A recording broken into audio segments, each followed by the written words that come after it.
ஆனால் இன்னைக்கு அந்த மருந்து எடுக்கிறதுங்கிறது எந்த விதத்தில் இருக்குது அப்படிங்கிறது அவரவர்களுடைய அனுபவத்தில் நீங்கள் தான் அதை உணர்ந்து செயல்பட வேண்டும். ஏனென்றால் எப்போ போனீங்கனாலும் மருந்து எடுத்து கொடுப்பார், எல்லாருக்குமே மருந்து எடுத்து கொடுத்துப்பார். யாருக்குமே மருந்து இல்லைம்மா நீங்கள் போகலாம் அப்படின்னு யாரையுமே திருப்பி அனுப்புனதே கிடையாது அவர். இது எப்படி நடக்குது?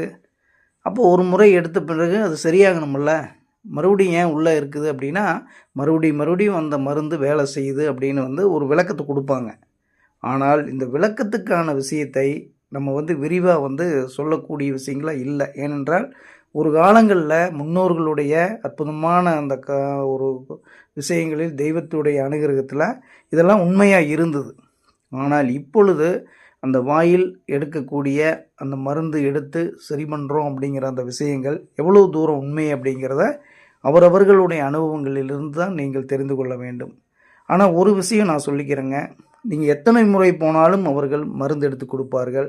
அப்படி எடுக்கக்கூடிய அந்த மருந்துனால் என்ன நடக்கும் அப்படின்னா உங்களுடைய வயிற்றில் இருக்கக்கூடிய ஜீரண அவயங்கள், கல்லீரல், மண்ணீரல், நுரையீரல், இன்னும் சம்பந்தப்பட்ட சிறுநீரகங்கள் இதெல்லாமே பாதிக்கக்கூடிய விஷயங்களை இது ஏற்படுத்தி கொண்டே இருக்கும்.